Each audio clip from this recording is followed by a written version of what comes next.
வணக்கம். நீங்கள் இணைந்து கொள்வது நியூஸ் போஸ்டின் மதிய நேர பிரதான செய்தியுடன். விரிவான செய்திகளுக்கு செல்லும் முன்னர் முதலில் தலைப்புச் செய்திகள். சேயாவின் உடலில் இருந்து பெறப்பட்ட மாதிரியுடன் கொண்டையாவின் மரபணு பொருந்தவில்லை என ஊர்ஜிதம். இலங்கை பிரதமருக்கு ஜப்பானிய மன்னர் அகிஹிட்டோவினால் மகத்தான வரவேற்பு. 5 ஆண்டுகளுக்கு முன்னர் விசுவமடுவில் யுவதி வல்லுறவுக்குட்படுத்தப்பட்ட சம்பவத்தின் 3 குற்றவாளிகளுக்கு கடூழிய சிறை தண்டனை. வேலைவாய்ப்பு வழங்குமாறு கோரி பட்டதாரிகள் மட்டக்களப்பிலும் உண்ணாவிரதம். இனி விரிவான செய்திகள். பிரதமர் ரணில் விக்ரமசிங்கவின் ஜப்பான் விஜயத்தின் 4ஆம் நாள் இன்றாகும்.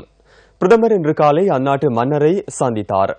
இதன்போது ஜப்பான் மன்னரால் இலங்கையின் பிரதமருக்கு மகத்தான வரவேற்பு அளிக்கப்பட்டது. இந்த சந்திப்பு டோக்கியோவில் இடம்பெற்றுள்ளது. ஜப்பானின் 125வது மன்னராக மன்னர் அகிஹிட்டோ 1990ஆம் ஆண்டு முடிசூடிக் கொண்டார்.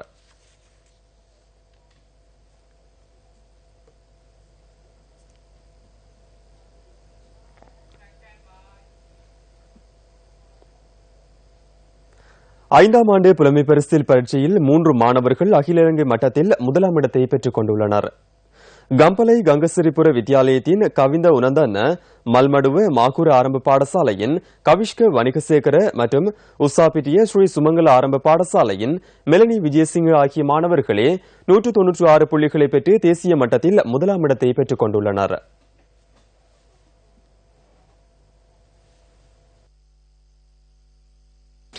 பரீட்சை பெறுபவர்களை www.doenets.lk அல்லது results.exams.gov.lk ஆகிய இணையதளங்களில் பார்வையிட முடியும் என பரீட்சைகள் திணைக்களம் வெளியிட்டுள்ள அறிக்கையில் தெரிவிக்கப்பட்டுள்ளது. அத்துடன் எந்தவொரு கையடக்க தொலைபேசி வலையமைப்பின் மூலமாகவும் பரீட்சை பெறுபவர்களை அறிந்து கொள்வதற்கான வசதிகள் ஏற்படுத்தப்பட்டுள்ளன. எக்ஸாம் இடைவெளி ஜிவி இடைவெளி பரீட்சை சூட்டனை டைப் செய்து 1919க்கு குறுந்தகவலை அனுப்பி பரீட்சை பெறு பற்றி அறிந்து கொள்ள முடியும். கொழும்பு மற்றும் ஸ்ரீ ஜெயவர்தனபுர வலயங்களுக்கான பரீட்சை பெறுபவர்களை அந்தந்த பாடசாலை அதிபர்கள் இன்று முற்பகல் 10:30 மணிக்கு பின்னர் பரீட்சைகள் திணைக்களத்தின் பாடசாலை பரீட்சைகள் ஒழுங்கமைப்பு மற்றும் பெறுபேறு பிரிவில் நேரடியாக பெற்றுக் கொள்ள முடியும் என அறிவிக்கப்பட்டுள்ளது. ஏனைய பாடசாலைகளுக்கான பெறுபவர்கள் அடங்கிய பொதிகள் இன்று தபாலில் சேர்க்கப்பட உள்ளதாக பரீட்சைகள் ஆணையாளர் நாயகம் WMNJ புஷ்பகுமார குறிப்பிட்டார். இதேவேளை இம்முறை புலமை பரிசில் பரீட்சை பெறுபவர்களின் பிரகாரம் மாவட்டங்களுக்கான தமிழ் மொழி மூல வெட்டுப்புள்ளிகளும் பரீட்சை திணைக்களத்தால் வெளியிடப்பட்டுள்ளன. இதற்கமைய கொழும்பு, கம்பகா, களுத்துறை, கண்டி, மாத்தளை, காலி, மாத்தரை, குருநாகல் மற்றும் கேகாலை மாவட்டங்களுக்கான வெட்டுப்புள்ளி 154ஆக நிர்ணயிக்கப்பட்டுள்ளது. யாழ்ப்பாணம், வவுனியா, மட்டக்களப்பு, பதுளை ஆகிய மாவட்டங்களுக்கான வெட்டுப்புள்ளி 153ஆக பரீட்சைகள் திணைக்களத்தினால் நிர்ணயிக்கப்பட்டுள்ளது. கிளிநொச்சி, மன்னார், முல்லைத்தீவு, அம்பாறை, அனுராதபுரம், பொலனர்வை, ரத்தினபுரி மாவட்டங்களுக்கான வெட்டுப்புள்ளி 152ஆக காணப்படுகின்றது. நுவரெலியா, திருகோணமலை, புத்தளம், மொனராகலை ஆகிய மாவட்டங்களுக்கான வெட்டுப்புள்ளி 151 ஆகும். ஹம்பாந்தோட்டை மாவட்டத்திற்கு 150 என்று ஆக குறைந்த வெட்டுப்புள்ளி நிர்ணயிக்கப்பட்டுள்ளதாக பரீட்சைகள் திணைக்களம் தெரிவித்துள்ளது. சிறுமி சேயா சதோமியின் கொலை தொடர்பில் சந்தேகத்தின் பேரில் கைது செய்யப்பட்ட கொண்டையா எனப்படும் துனேஷ் பிரியசாந்தவின் மரபணு சம்பவத்துடன் தொடர்புடைய மரபணுவுடன் பொருந்தவில்லை என உறுதிப்படுத்தப்பட்டுள்ளது. மரபணு பரிசோதனை நடத்திய ஜின்டெக் நிறுவனம் இதனை உறுதிப்படுத்தியுள்ளதாக குற்றப்புலனாய்வு திணைக்களம் நீதிமன்றத்திற்கு அறிவித்துள்ளது. மினுவாங்குடை நீதிவான் ருவான் பத்திரன இந்த விடயத்தை பகிரங்க நீதிமன்றத்தில் அறிவித்தார்.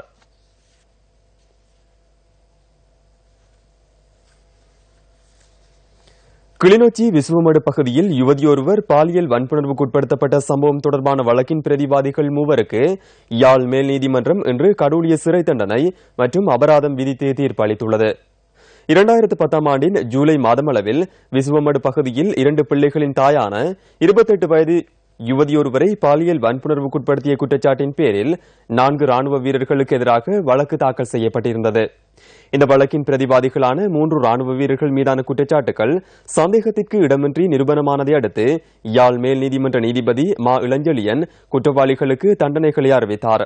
இதற்கமைய 2 குற்றவாளிகளுக்கு தலா 20 வருட கடூழிய சிறை தண்டனையும் 25,000 ரூபாய் வீதம் அபராதமும் விதிக்கப்பட்டது. அபராத தொகையை செலுத்துவதற்கு தவறும் பட்சத்தில் தலா 2 வருட சிறை தண்டனையும் விதிக்கப்பட்டுள்ளது. இது தவிர பாதிக்கப்பட்ட பெண்ணுக்கு தலா 5 லட்சம் ரூபாய் நட்டஈடு செலுத்துமாறும் தீர்ப்பளித்த நீதிபதி இளஞ்செழியன் அபராத தொகையை செலுத்துவதற்கு தவறும் பட்சத்தில் தலா 2 வருட சிறை தண்டனை அனுபவிக்க நேரிடும் என்றும் அறிவித்துள்ளார். மட்டக்களப்பு வாகரை பிரதேச செயலக பிரிவின் கேணி நகர் குளத்தில் குளிக்க சென்ற சிறுமி ஒருவர் நேற்று நீரில் மூழ்கி உயிரிழந்துள்ளார். இந்த சம்பவம் நேற்று மாலை இடம்பெற்றுள்ளதுடன் சிறுமியுடன் சென்று மற்றொரு சிறுமி காப்பாற்றப்பட்டு வாழைச்சேனை வைத்தியசாலையில் அனுமதிக்கப்பட்டுள்ளதாக போலீசார் தெரிவித்தனர். வாகரை பிரதேச செயலக பிரிவின் மீள்குடியேற்ற கிராமமான கேணி நகரில் வறட்சியினால் கிணறுகள் தூர்ந்து போயுள்ளமையினால் சிறுமிகள் இருவரும் தமது தாயாருடன் குளத்தில் குளிப்பதற்காக சென்றுள்ளமை தெரியவந்துள்ளது. சம்பவத்தில் 7 வயதான சிறுமி உயிரிழந்துள்ளார். இந்த சம்பவம் குறித்து வாழைச்சேனை போலீசார் விசாரணைகளை ஆரம்பித்துள்ளனர். நாட்டில் உள்ள பிள்ளைகளுக்கு பாதுகாப்பான எதிர்காலத்தை உருவாக்குவதற்காக நியூஸ் ஃபர்ஸ்ட் முன்னெடுக்கும் விழிப்புணர்வு திட்டத்தின் 3ஆம் நாள் இன்றாகும். வடமாகாணத்தின் கிளிநொச்சியிலும் தென் மாகாணத்தின் காலியிலும் எமது 2 குழுவினர் சிறுவர்களின் பாதுகாப்பை உறுதிப்படுத்துவது தொடர்பில் மக்களை தெளிவூட்டும் நடவடிக்கையை கடந்த திங்கட்கிழமை ஆரம்பித்திருந்தனர். கிளிநொச்சியில் பயணத்தை ஆரம்பித்த எமது குழுவினர் இன்று யாழ்ப்பாணத்தில் விழிப்புணர்வு திட்டத்தை முன்னெடுத்து வருகின்றனர். இன்றைய தினத்திற்குரிய ஆரம்ப நிகழ்வுகள் யாழ் மாவட்ட செயலகத்தில் நடைபெற்றன. டிவி இந்த புரோகிராம் அந்த 1929 என்றதை ஒரு விழிப்புணர்வு ஏற்படுத்துவது முகமாக அமைக்கப்படுகின்ற நிகழ்ச்சி உண்மையிலே வரவேற்கத்தக்கது. உண்மையிலே இந்த பாலியல் துஷ்பிரியங்களோ மற்ற சிறுவர் தொடர்பான விவரங்களை உண்மையிலே மிக உடனடியாக அது தெரியப்பட்டால் அந்த விவரங்களை உடனடியாக சம்பந்தப்பட்டவர்களுக்கு அறிவிப்பதன் மூலம்தான் ஏற்கனவே அதுகளை நடவடிக்கை எடுக்க முடியும். பல பேருக்கு சில வேளையில் எங்கே அறிவிக்க வேண்டும் என்று தெரியாமல் இருக்கலாம், அல்ல சில பேருக்கு அறிவிக்காமல் விடுவதை கூட அவர்கள் சில வேளையில் ஏன் பிரச்சனைகளுக்கு போவான் அவர்களுக்கு எதிராக என்று சொல்லி யோசிக்கிற ஒரு சம்பவங்களும் இருக்கின்றன. அது எவ்வாறு இருந்த பொழுதிலும் இதை சரியான உடனடியான ஒரு தகவல் பரிமாற்றத்தின் மூலமாக தான் இவர்களை ஒரு குறைந்த கட்டுப்பாட்டுக்குள்ள கொண்டு வர முடியும். அதுக்கு எல்லா துறையினரும் எமது மாவட்டத்திலே நிறைய உத்தியோகத்தர்கள் இருக்கிறார்கள், இந்த சிறுவர் தொடர்பான உத்தியோகத்தர்கள் நிறைய பேர் இருக்கிறார்கள். அதே போல பொதுமக்களும் விழிப்புணர்வு ஏற்படுத்த வேண்டும். அதே மாதிரி போலீஸ் துறை எல்லோரும் சேர்ந்துதான் இதில் ஒரு விழிப்புணர்வு விரைவாக அந்த தவறுகளை பரிமாறுவதன் மூலம் இதை ஓரளவுக்கு குறைத்துக் கொள்வதற்கு நடவடிக்கை எடுக்க முடியும்.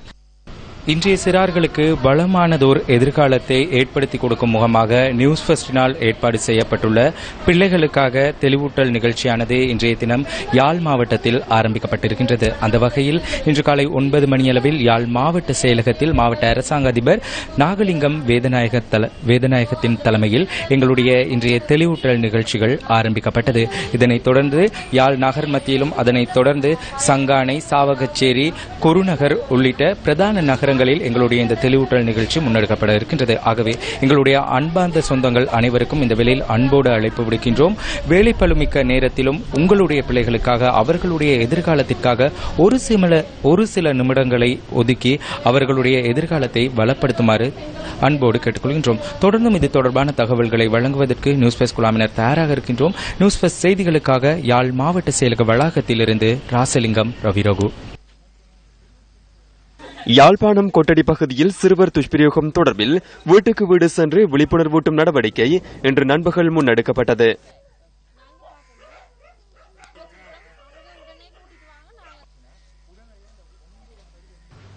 இதன் பின்னர் யாழ்ப்பாணம் நகர் பகுதியில் விழிப்புணர்வு நடவடிக்கைகள் இடம்பெற்றன. இதன்போது விழிப்புணர்வு கையேடுகள் வழங்கப்படுவதுடன் ஸ்டிக்கர்கள் ஒட்டப்படுகின்றமை குறிப்பிடத்தக்கது. இதேவேளை எமது 2வது குழுவினர் இன்று தங்காலை நகர் பகுதியில் விழிப்புணர்வு நடவடிக்கையில் ஈடுபட்டனர். 25 மாவட்டங்களையும் உள்ளடக்கும் வகையில் இந்த விழிப்புணர்வு திட்டத்தை முன்னெடுப்பதற்கு நடவடிக்கை எடுக்கப்பட்டுள்ளது. இந்த விழிப்புணர்வு திட்டத்தில் சட்டமும் ஒழுங்கும் மற்றும் சிறைச்சாலைகள் மறுசீரமைப்பு அமைச்சும் இணைந்துள்ளது. மட்டக்களப்பு மாவட்டத்தில் உள்ள வேலையில்லா பட்டதாரிகள் இன்று கால வரையறையற்ற உண்ணாவிரத போராட்டத்தில் ஈடுபட்டுள்ளனர். மட்டக்களப்பு காந்தி பூங்காவில் மட்டக்களப்பு மாவட்ட பட்டதாரிகளால் இன்று காலை இந்த போராட்டம் ஆரம்பிக்கப்பட்டது. தமது கோரிக்கைகள் கவனத்தில் கொள்ளப்படாத நிலையில் இந்த உண்ணாவிரத போராட்டத்தை ஆரம்பித்துள்ளதாக பட்டதாரிகள் தெரிவித்துள்ளனர். வேலைவாய்ப்பை வழங்குமாறும் தமது பிரச்சினைகளுக்கு தீர்வு வழங்குமாறும் பல்வேறு தரப்பினரிடம் கோரிக்கைகளை விடுத்த போதிலும் அவை கவனத்தில் கொள்ளப்படவில்லை என பட்டதாரிகள் குறிப்பிடுகின்றனர். எங்களுக்கு இப்ப இந்த 2013 முடிஞ்சு 14 முடிஞ்சு 15 முடிய போகுது. இன்னும் எங்களுக்கு வேலை வாய்ப்பு எதுவும் தரல. மற்றது 2012 3ஆம் மாசம் 31ஆம் தேதிக்கு முடிச்சாக்களுக்கு இந்த கொடுக்க போறாங்க. அப்ப அதே நேரம் அதே கல்வியாண்டுல நாங்களும் இருக்கோம். எங்களுக்கு இன்னும் வேலை வாய்ப்பு ஒன்றும் தரல. நாங்களும் படிச்சுட்டு இப்ப இவ்வளவு காலமா சும்மா இருக்கோம். இந்த உண்ணாவிரத போராட்டம் என்று காலவரையறையற்று, அதாவது எங்களுடைய மத்திய அரசோ அல்லது மாகாண அரசோ எங்களுக்கு உறுதியான மொழி கடிதம் மூலம் எங்களுக்கு தரும் வரைக்கும் இந்த வருடத்துக்குள் எத்தனையாவது எமது பட்டதாரிகள் அனைவருடைய வேலை வாய்ப்புகளும் நிறைவேற்றப்படும் என்கின்ற உறுதிமொழி தரும் வரையும் எமது காலவரையறையற்ற உண்ணாவிரத போராட்டம் தொடர்ந்து இடம்பெறும் என்பதை இந்த வேளை நாங்கள் தெரிவித்துக் கொள்கின்றோம். 2012 மார்ச்சுக்கு பிறகு பட்டம் பெற்று வெளிவந்த பட்டதாரிகள் சம்பந்தமாக எந்த விதமான ஒரு தொழில் வாய்ப்பும் இதுவரைக்கும் அவர்களுக்கு வழங்குவதற்காக நடவடிக்கை எடுக்கப்படவில்லை. ஆகவே அதை கருத்தில் கொண்டு எங்களுக்கான சரியான நியமனம் அரசாங்கத்தால் வழங்கப்படும் என்ற உறுதி கடிதம் எங்களுக்கு கிடைக்கும் மட்டும் நாங்கள் இந்த உண்ணாவிரத போராட்டத்தில் ஈடுபடுவோம் என்பதை தெரிவித்துக் கொள்கிறோம். இதேவேளை திருகோணமலை மாவட்டத்தில் வெளியேற்ற பட்டதாரிகள் தொடர்ந்தும் 8வது நாளாக இன்றும் உண்ணாவிரதத்தில் ஈடுபட்டுள்ளனர். கிழக்கு மாகாண சபைக்கு முன்பாக இந்த உண்ணாவிரத போராட்டம் முன்னெடுக்கப்படுகின்றது. மாகாணத்தில் முன்னெடுக்கப்படும் அரசு ஆட்சேர்ப்புகளில் மாவட்ட ரீதியில் புறக்கணிப்புகள் இடம்பெறுவதாக அம்பாறை மாவட்ட தமிழ் பட்டதாரிகள் குறிப்பிடுகின்றனர். கடந்த 2010 ஆண்டு முதல் தமக்கு நியமனங்கள் வழங்காமல் புறக்கணிக்கப்படுவதாக ஆர்ப்பாட்டக்காரர்கள் குறிப்பிட்டனர். அம்பாறை மாவட்ட தமிழ் பட்டதாரிகளாகிய நாங்கள் இன்று 8வது நாளாக உண்ணாவிரதத்தை மேற்கொண்டிருக்கின்றோம். இதுவரையில் எங்களுடைய எதுவிதமான முடிவுகளை மட்டுப்படாத நிலை இந்த போராட்டத்தை தொடர்ந்து கொண்டிருக்கின்றோம். இது சம்பந்தமான முடிவுகளை தீர்க்கமான முறையில் எமது மாகாண சபை உறுப்பினர்களும் சரி, பாராளுமன்ற உறுப்பினர்களும் சரி இதுவரையில் தரவில்லை. இந்த போராட்டத்தினை இவர்கள் தராத பட்சத்திலே தொடர்வோம் என்பதை தெரிந்து கொள்கிறோம்.